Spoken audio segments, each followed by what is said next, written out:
Tenho certeza que você já ouviu falar de várias aparições. Sim ou não? Não tem aquelas que você acredita?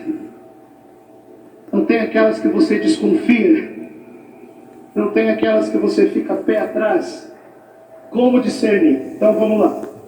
Vamos agora para o que interessa. Quando nós falamos em uma aparição mariana, existem 4 possibilidades. Ok? Repete comigo. Obra divina, obra diabólica, mentira ou distorção. Vou explicar para você. Uma obra divina é aquilo que vem do céu, sim ou não? Seja uma manifestação de Jesus, como por exemplo a Santa Faustina Kowalska, da Divina Misericórdia, ou seja uma manifestação de Nossa Senhora, ou uma manifestação, como nós ouvimos aqui, da aparição de São Miguel Arcanjo no nosso Brasil, lá na cidade de São Miguel. Bom, a primeira possibilidade que nós precisamos considerar é uma ação divina, algo que vem do céu. Mas, gente, nós não podemos esquecer de uma coisa. Tem também uma segunda possibilidade, que é a ação diabólica. É a ação do mal. E, gente, o demônio pode se disfarçar em anjo de luz para pregar uma mentira, como diz São Paulo nas suas cartas. O demônio é capaz de se disfarçar de Nossa Senhora em uma falsa aparição. Sabia disso? Essa é a segunda possibilidade. Então, ou é obra divina, ou é obra diabólica, ou é obra que se trata de uma mentira. Você sabe que tem muito picareta, sim ou não? Você sabe que tem muito mentiroso. Você sabe que tem muita gente querendo tirar vantagem, né? Então essa é a terceira possibilidade. Pode se tratar de uma mentira, ou ainda pode se tratar de uma distorção psíquica. Isso, gente, eu tenho autoridade para falar, porque antes de entrar no seminário, eu me formei em psicologia, terminei agora um curso de especialização em logoterapia, então eu sei o que eu estou falando.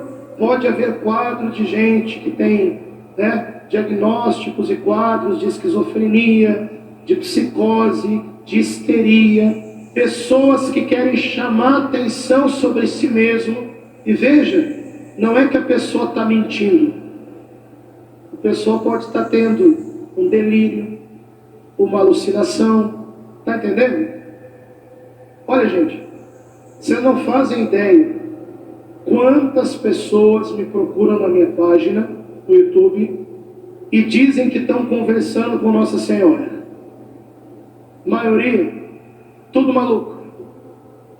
Mas tem as verdadeiras, entendeu? E o problema é a gente acabar descartando as verdadeiras por medo das aparições falsas. Eu quero falar para vocês aqui de um teólogo chamado Padre René Laurentin. Para quem não conhece, é o maior mariólogo do século XX. Ele já é falecido. E o Padre René Laurentin, ele escreveu um livro chamado Dicionário das Aparições da Virgem Maria. Gente, sabe quantas aparições marianas o Padre René Laurentin estudou? Ele estudou simplesmente 2.567 aparições no mundo. O Padre Fidelis, hoje de manhã, quem que estava na missa, levanta a mão. Ele falou de 200 aparições. Ok, são as mais conhecidas, mas tem muito mais relatos. O Padre René Laurentin estudou mais de 2.500 aparições. E esse cara tem autoridade. Sabe por quê, Mateus? O Padre René Laurentin foi o maior marianólogo do Concílio Vaticano II. E a parte do documento Lumen Gentium, a parte que é dedicada a Nossa Senhora, ele que articulou toda a teologia que estava ali. Então ele é um homem que tem autoridade para falar sobre esse assunto. Mas o interessante é o seguinte: Padre René Loretan,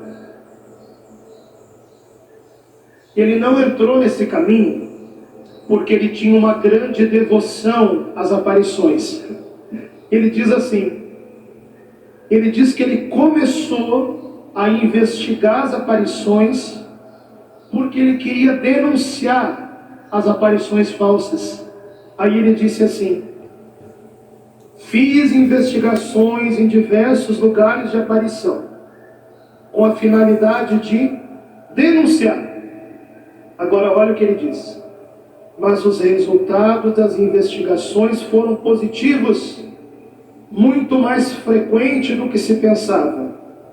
As aparições que continuavam na Argentina, em San Nicolás, em Terra Blanca, no México, em Quiberro, na Ruanda, em Damasco, em Chio, na Itália, em São Damiano, na Itália, em Naju, na Coreia, em Coá, na Venezuela, em Coapa, na Nicarágua, tem um vídeo lá no canal, em Zaito, no Egito, em Medjugorje, na Iugoslávia, em Escorial, na Espanha, em Garabandal, também na Espanha, diz Padre René Loretan, não apresentavam um aspecto patológico, produziam bons frutos.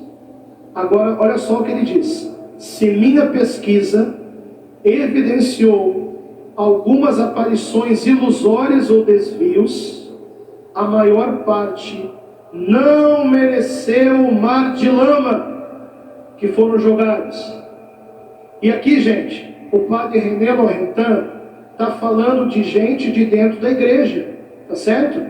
De padres, de teólogos, que jogaram um mar de lama nas aparições marianas, porque não quiseram acreditar. O Padre René Loretan fala: a maioria das aparições não mereceu esse mar de lama. E aí nos escritos dele, ele nos ajuda a entender os critérios para distinguir as verdadeiras das falsas. São basicamente 3 critérios, tá bom? São os critérios da igreja. Quem estiver anotando, é um momento chave para você anotar o que eu estou falando agora. Talvez o momento mais importante para responder quais são as aparições verdadeiras e quais são as aparições falsas. Diz comigo assim, fala bem alto: conteúdo, pessoa e frutos espirituais. Então vamos lá. O que é o conteúdo de uma suposta aparição? É aquilo que supostamente Nossa Senhora falou na mensagem, certo? Então presta atenção nisso. A Virgem Maria jamais vai contradizer a palavra. A Virgem Maria jamais vai contradizer a tradição da igreja. A Virgem Maria jamais vai contradizer o magistério verdadeiro da igreja. Está entendendo? E aí a gente entende aquilo que São Paulo fala: ainda que viesse do céu um anjo de luz, ou um demônio disfarçado de Nossa Senhora, né? E pregasse um evangelho diferente desse que nós temos pregado, que seja anátema. Está entendendo? Então vou dar aqui um exemplo para você. Não vou aqui citar nome, mas tem uma norte-americana que diz que, né, recebe mensagem de Nossa Senhora, e Nossa Senhora estaria falando para ela que teria tido outros filhos biológicos além de Jesus, que existiria reencarnação.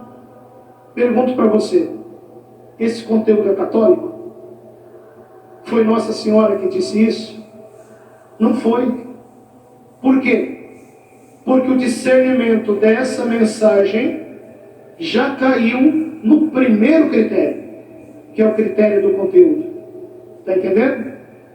As aparições da Virgem Maria não vêm nos pregar um evangelho novo. As aparições da Virgem Maria não vêm nos pregar um evangelho diferente, mas vêm nos lembrar do mesmo e único evangelho de nosso Senhor Jesus Cristo. Porque nós estamos esquecendo de viver esse evangelho. Deu para entender a questão do conteúdo, sim ou não? Faz assim quem entendeu. Então vamos lá, vamos continuar usando o cérebro. Faz assim com a mão, bota a mão do lado da orelha. Começa a girar, manivela para o cérebro funcionar. Vamos lá, quem de vocês tem cérebro aí? Segundo critério, qual que é? É a pessoa. Então responde para mim. O que se espera de uma pessoa que diz estar vendo Nossa Senhora? Se espera que seja uma pessoa que tenha algumas virtudes, sim ou não? Se espera que seja uma pessoa que tenha uma vida espiritual. Se espera que seja uma pessoa que tenha uma certa maturidade, um certo equilíbrio psíquico. Está me entendendo? Ah, padre, mas Jesus não pode aparecer para maluco? Nossa Senhora não pode aparecer para gente doida?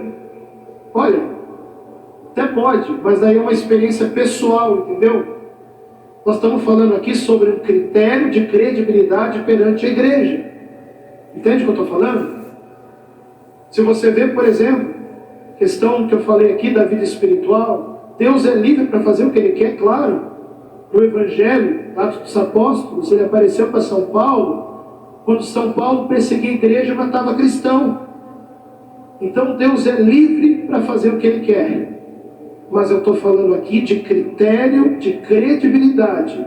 Se uma pessoa está dizendo que vê Nossa Senhora, se espera que aquela pessoa tenha algumas qualidades humanas e espirituais.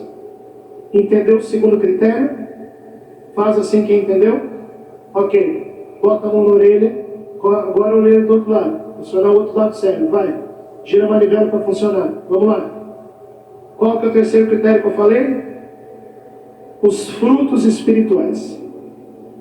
Vou dar aqui um exemplo para você. O padre Gabriel Amotti, exorcista. Quem que já ouviu falar dele, levanta a mão. Chegaram outros exorcistas para ele, acusando as aparições de Medjugorje de serem uma obra do demônio, né? Mas olha, o padre Gabriel tem autoridade para falar sobre isso. Ele foi o maior exorcista do século XX, né, padre? Os padres concordam comigo? Padre Gabriel, maior exorcista do século XX. Perguntaram para o padre Gabriel: Padre Gabriel, Medjugorje é obra do demônio? O padre Gabriel respondeu: só se o demônio se converteu. O demônio manda as pessoas confessar. Medjugorje é o lugar no mundo em que as pessoas mais se confessam, mais rezam o rosário, adoram Jesus, leem a palavra, fazem penitência. Tudo aquilo que a gente está aprendendo nesse congresso angélico e que Nossa Senhora tem nos ensinado. Gente, o demônio jamais irá gerar frutos espirituais bons para a igreja. Está entendendo? Então, através dos frutos espirituais, que é esse terceiro critério, nós podemos ter assim uma ideia mais clara, junto com o conteúdo, junto com a pessoa, daquilo que são as verdadeiras e as falsas aparições. E aqui vamos entender uma coisa. Existem 5 níveis, tá bom? 5 categorias de aparições marianas que nós podemos falar. Tá? Quem quiser anotar aí. Primeira categoria são aquelas aparições marianas que são oficialmente aprovadas pela igreja. Não são muitas, são mais ou menos 7 ou 8. Medalha Milagrosa, que o padre Gabriel falou, Guadalupe, Fátima, Lourdes, La Salette, Quiberro da Ruanda, Akita no Japão. Basicamente isso. as aparições aprovadas por Roma, aquelas que têm mais credibilidade. Um grau abaixo, existe aquelas aparições, é a segunda categoria, que não tem ainda uma aprovação de Roma, mas tem uma aprovação do bispo local. Por exemplo, o que o padre Samuel pregou para nós na homilia? A aparição de Nossa Senhora em Simbres, que o bispo reconheceu, que a igreja local reconheceu. Está entendendo? Então, essas aparições dessa segunda categoria não tem ainda uma aprovação de Roma, mas tem uma aprovação da igreja local. E existem muitas dessas no mundo. No Brasil não é só Simbres, existem mais algumas menos conhecidas. Também estão aprovadas, publicação pelos bispos locais, né? A aparição de Itaperuna, no Rio de Janeiro, na década de 90. Também foi reconhecido pelo bispo local aqui no Brasil as aparições de Congonhal, em Minas Gerais, na década de 80, e também as aparições de Itaúna, também em Minas Gerais, na década de 80. Então, só no Brasil, nós temos pelo menos 4 locais de aparições com algum reconhecimento da igreja local, através do bispo. Depois vem uma terceira categoria. São aquelas aparições que não têm ainda um reconhecimento oficial, mas que têm grandes autoridades teológicas e espirituais que dão credibilidade. Por exemplo, Garabandal. A igreja não tem ainda uma posição final sobre Garabandal, porque os eventos em Garabandal ainda não terminaram, porque está prometido um estrondoso milagre. A igreja só pode emitir uma posição quando os fenômenos terminarem.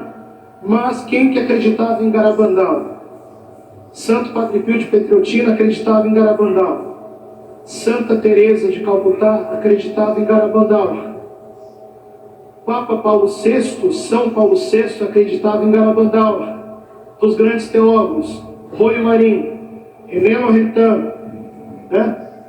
O cardeal Ottaviani, todos eles defenderam Garabandal. Então ainda não tem uma posição oficial, mas tem santos e teólogos que defendem, ok? Essa seria a terceira categoria. Depois tem a quarta categoria, que são aquelas que estão sendo estudadas pela igreja, que ainda não tem uma posição. É o caso de Anguera, na Bahia, aqui no Brasil, que a igreja está estudando, mas ainda não tem uma posição. E depois tem a quinta categoria, que são aquelas que a igreja condenou. Veja, o fato da igreja ter condenado uma aparição não significa necessariamente que o processo não possa ser reaberto, se tiverem fatos novos. Por exemplo, Padre Pio e Santa Faustina, eles foram perseguidos pela autoridade da igreja no seu tempo, mas eles obedeceram à igreja, está entendendo? Mesmo sendo perseguidos, eles obedeceram à igreja. Então, uma condenação de uma aparição pode não ser definitiva, mas é preciso obedecer à igreja, está me entendendo? Porque assim também os santos fizeram. Eu quero, no final dessa pregação, partilhar uma coisa com você. Eu falei, Padre Samuel, que eu conheci a irmã Adélia. A irmã Adélia foi uma das videntes que teve as aparições em Simbres, Pernambuco. Conheci a irmã Adélia quando ela estava velhinha. Tive praticamente no leito de morte dela. Alguns meses antes dela, que viu Nossa Senhora partir para a eternidade. Sabe de uma coisa?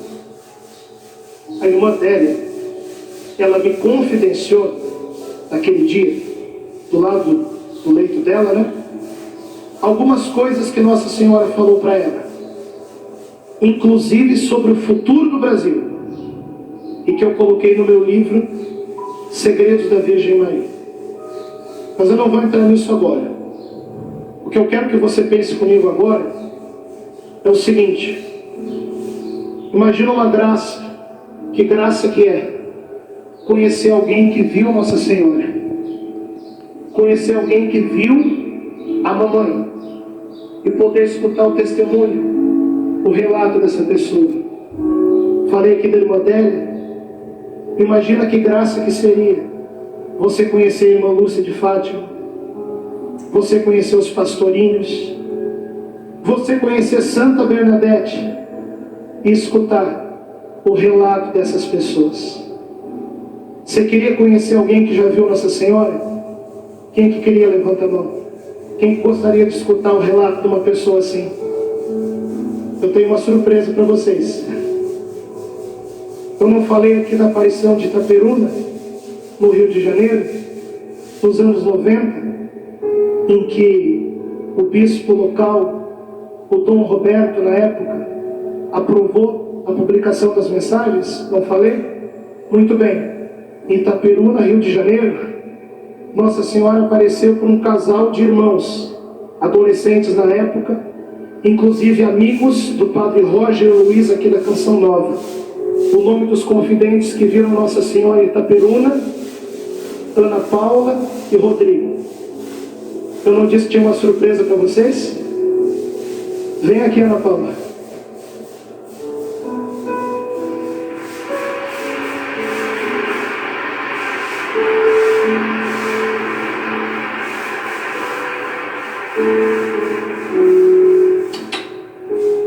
Ana Paula, rapidamente, vai partilhar com a gente aqui o testemunho dela. Quantos anos na época, quando começaram as aparições? 21. Era adolescente. Gente, eu jamais estaria trazendo alguém aqui num encontro como esse, se não fosse algo credenciado pela igreja. E aqui nesse livrinho, que tem as mensagens de Nossa Senhora, que a Ana recebeu, tem uma coisa que se chama imprimatur, que é a autorização do bispo da época para que isso fosse publicado.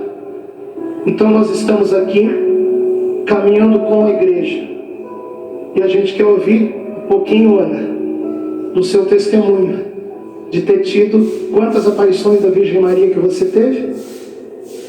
Boa noite a todos. Obrigada pela oportunidade de estar aqui. E Nossa Senhora nos visitou em 1995. O primeiro dia foi 24 de maio de 1995. Eu estava recém-casada, meu irmão ainda mais novo que eu. E naquele dia, era um dia muito nublado, e Nossa Senhora disse: hoje o sol irá raiar. E nós não compreendemos muito bem o que eram aquelas palavras, porque o sol não apareceu naquele dia. Mas na noite do dia 24 de maio, quando estávamos reunidos na casa da minha mãe, rezando em favor de uma criança de 6 anos, que estava com depressão e já tinha passado por muitos médicos e nada resolvia aquela situação. E quando nós estávamos rezando o terço na sala da casa da minha mãe, Nossa Senhora nos visitou pela primeira vez. Houve uma mudança total na atmosfera. A casa se encheu de um cheiro de rosas. A uma certa altura, a gente sentia a temperatura cair um pouco. E a partir desse dia, Nossa Senhora apareceu durante 1 ano, padre, de maneira privada, todos os sábados. Como que foi o contato com o bispo Dom Roberto na época? Então, éramos da paróquia Nossa Senhora do Rosário de Fátima. Porém, o nosso pároco era um padre polonês, estava em férias na Polônia.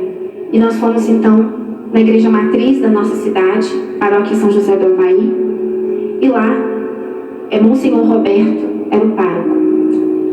E nós contamos para ele o que tinha acontecido. Muito assustados, eu então a mais assustada. Ele acreditou em você? Imagina, chega uma menina de 20 anos e está vendo Nossa Senhora na paróquia dele. Padre, eu chorava muito. E chorava e dizia: eu não sei o que está acontecendo, mas eu sei que nunca aconteceu. E ele me disse: vou te dar, minha filha, o mesmo conselho que Gamaliel deu na palavra em Atos 5:38. Não se preocupe, porque se esta obra for dos homens, ela mesma vai se desfazer. Mas se for de Deus, não haverá força alguma capaz de impedi-la. Eu não sei se ele acreditou em mim, mas ele acreditou na palavra que traz esse critério. E aí então, ele começou a nos acompanhar, Monsenhor Roberto, e designou um grupo de pessoas da Renovação Carismática Católica que também nos acompanhassem todos os sábados. A partir daí, nós fomos submetidos a muitos exames, como o senhor disse aqui, né, psicológicos, neurológicos, todos. Você não é doida, né? E fomos submetidos a todos esses exames, e com isso, nosso bispo na época era Dom João Corso. E Monsenhor Roberto levou a Dom João Corso a situação de Itaperuna. Dom João Corso disse que era para continuar acompanhando, mas que não se tornasse público, e assim aconteceu. Em determinado momento, Nossa Senhora ditou uma carta para o Monsenhor Roberto, e nós escrevemos a carta. E nós tínhamos atendimento com ele várias vezes. Ele não estava conosco todos os sábados. E num desses atendimentos nós levamos a carta. E quando nós levamos a carta e ele leu, ele disse: agora chega. Eu fiquei assustada. Ele falou assim: aqui existe um critério que a gente precisa avaliar. Nossa Senhora disse nessa carta que eu vou autorizar para acontecerem as aparições públicas. E Nossa Senhora jamais contradiz e vai contra a hierarquia da igreja. Ela sabe que eu não sou bispo, então ela não poderia ter ditado isso para vocês. Ele disse: ela não ditou isso para vocês. E a gente disse: nós entendemos o que o senhor está falando, Monsenhor, mas foi exatamente assim que ela disse. E se passou nem uma semana e Dom Roberto foi comunicado que ele seria o novo bispo da diocese, porque Dom João Corso tinha adoecido. Ana, como que é a Nossa Senhora? Fala rapidamente para nós. Nossa Senhora é linda, e não há uma beleza comparável à dela, porque a beleza de Nossa Senhora está nos traços, sim. É uma mulher, para nós, como apareceu, de mais ou menos 1,60 m, 61, por aí, esguia, de um sorriso que eu nunca vi igual, e um olhar que não olha para a gente, mas para nossa alma. Todos os gestos de Nossa Senhora são singelos, amorosos, e realmente às vezes ela puxa a orelha, mas de fato esse puxão de orelha nos faz ainda amá-la mais, porque ela faz isso com muito amor. Gente, eu quero que vocês, quem tem o celular aí, vocês já vão seguir agora a página no Instagram Mãe do Infinito Amor, que é onde a Ana Paula divulga as mensagens que na época Dom Roberto, agora bispo, né? Na época tinha dado autorização. Ela faz as lives, você vai acompanhar. Segue aí no Instagram, Mãe do Infinito Amor. Aproveita e segue também Padre Francisco Amaral, que ainda não segue, tá bom? E nós vamos rezar agora, nós vamos cantar. Tem uma música, Ana Paula, que uma vez Nossa Senhora disse que ela gostava muito de ouvir essa música numa aparição. Sim. Não falou? Sim. Que música que é essa? Então, em uma das aparições, ainda eram aparições privadas, nós cantamos uma música, Maria de Nazaré. E quando Nossa Senhora apareceu, nós já estávamos cantando essa canção, e ela apareceu e ela bailava com o embalo da canção. Quando nós acabamos de cantar, ela disse: cantem de novo, essa é a canção que eu mais gosto de ouvir. E aí nós cantamos a ela novamente. Vamos